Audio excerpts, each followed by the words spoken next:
Onto your markets now. Asian markets traded mixed today, this following a weaker showing in U.S. markets on the back of the Fed increasing rates by a further 25 basis points, with the emphasis that it would continue to keep a close eye on the inflation picture. Despite a banking crisis unfolding in the U.S., it decided to hike and see what happens. The Nikkei share average ended the session down 0.17%. Hong Kong stocks ended the day on the front foot, with the Hang Seng Index closing its session up 2.3%, while in mainland China, the Shanghai Composite Index rose by 0.64%. Over in the United States, Wall Street ended sharply lower on Wednesday after the U.S. Federal Reserve delivered a widely expected 25 basis point policy hike, while hinting that it was on the verge of pausing future increases in view of recent turmoil in the financial sector. The three major U.S. stock indexes, which were mostly directionless prior to the Fed announcement, jumped higher, then deflated as investors digested the Fed's statement. The S&P 500 was down by 1.65%. The Nasdaq Composite lost 1.6%, while the Dow Jones Industrial Average fell by 1.63%. The JSE is currently trading in positive territory. The all-share index has added 123 points. It's now trading at around 75,120 points. Markets in Europe are weaker at this hour. Britain's FTSE 100 has declined by 1%. The Paris CAC has gone down by 0.7%, and Germany's DAX has shed 0.8%. The rand is trading at 18.12 against the US dollar, 22.28 to the pound sterling, and 19.70 against the euro. Looking at commodities, gold is trading at $1,979 and platinum at $983 per ounce, while the price of Brent crude oil is trading at around $75.89 a barrel. Well, to break down the markets, I'm joined by Tato Mashiro. He's a portfolio manager at Sanlam Private Wealth. Very good afternoon, Tato. So how are markets generally reacting to the Fed's 25 basis points? Because we do see that they're rather mixed. Good afternoon, Nompu. The market has taken somewhat of a benign reaction to the Fed's 25 basis points hike, which was largely expected. I think that most participants feel that there won't be too many further hikes going forward. And the language that came out of the meeting yesterday from Chairman Powell was a bit more dovish, although he did mention, of course, that inflation does remain persistent and they'll continue on that fight. There was no mention of continued rate hikes going out for the rest of the year. And the FOMC committee members themselves suggested that we'll only see a further 25 basis points hikes until the end of the year, which suggests perhaps one more hike, taking the funds rate to 5.25%. So the market as a whole took it relatively well. We did see short-dated bonds obviously rising on the back of that. Emerging market currencies and emerging market assets did relatively well, with the outlook of fewer rate hikes going forward. So I think the market as a whole is digesting the news and feel that we may see rate hikes towards the end of the year if recessionary fears do continue to mount, which is obviously positive for asset prices. Now, we know part of the reason why market players were calling for a pause in the interest rate hikes on the Fed side was because of this whole financial crisis, banking crisis turmoil in the United States. And of course, we've had the problem of Credit Suisse in Europe as well. South Africa, for the time being, doesn't really seem to be affected by all of that, as our banks don't seem to have exposure at the moment. So what does that then mean for our Reserve Bank and how it's going to play its hand at the end of this month when they give us the monetary policy decision? Well, luckily, I would say that the decision for the Reserve Bank doesn't need to take potential financial contagion into account. Our banking system is more consolidated than the US banking system, which has over 20,000 banks at community, regional, and national level. And you have a wide variety of, I suppose, risk management practices, which leads to these sort of crises every cycle. However, in South Africa, we have, I'd say, far more conservative banking. If you look at CET1 ratios and capital adequacy of our banks. So for the start, the decision is largely around the macroeconomic outlook as well as the inflationary outlook. And on the inflationary side, of course, there is always a continued risk of importing inflation.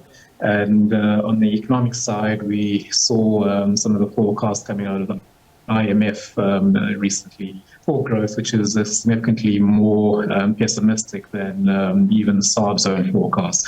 So, of course, those considerations will come into play, but people do largely expect further 25 basis points hike in the current in the interest rates. So I would say the decision would largely be in line with that going forward. Of course, deteriorating macro outlook may then lead to a pause or reconsideration going forward. You did touch earlier, Tato, on emerging market currencies having improved on the back of the weaker dollar from yesterday. But isn't there a chance of a reversal in the rand? Because, of course, as you mentioned, the IMF came out with a report pegging growth at almost zero for this year, and also a budget deficit of 6.5%, whereas National Treasury told us about the possibility of 4.2% for this fiscal year. Surely those are very worrying metrics. And why hasn't the market really reacted, or they're still digesting? I think a lot of that has already been priced into markets if one considers our bond yields as well as flows of equities and debts over the past few weeks. So the previous forecast, whether it was the IMF's in January, which was significantly more optimistic, as well as National Treasury's own from the medium-term budget policy statement, had I suppose one could say happened before the severity of load shedding that we've seen in the past 2 months. And obviously that has to be taken into account going forward for the rest of the year. We really saw that our Q4 growth was significantly impacted and strong deceleration quarter on quarter due to load shedding, which has of course been further intensified so far this year. Added on to that, we've seen a decline in commodity prices, and obviously last year that was a large and positive surprise in terms of tax revenue collections. So without the added benefit of higher commodity prices, with intensified load shedding impacting economic activity, and of course some of the situations with the rail network and miners not being able to obviously get the volumes that they need through the port. All of that compounds and leads to low economic activity. Higher interest rates, of course, also reduces credit extension and consumption demand. So all of these factors, which have intensified in the last 2 months or so, have led to the IMF's bleak outlook. And one would expect that National Treasury will probably lower its own forecast going forward when it comes to growth as well as the budget deficit.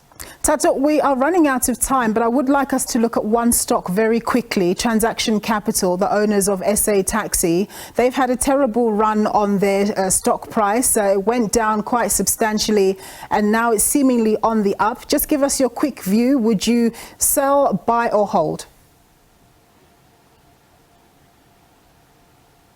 Well, Transaction Capital, as you know, has fallen about 60% or so over the past 2 weeks, from around 30 rands to 12 rands now, quite about 8 rands, when management came out and said that they expect earnings to fall by, around, I think, 300-400% or so, to a loss of 2 rands from the previous. I think they made about 70 cents over the previous period in the last year.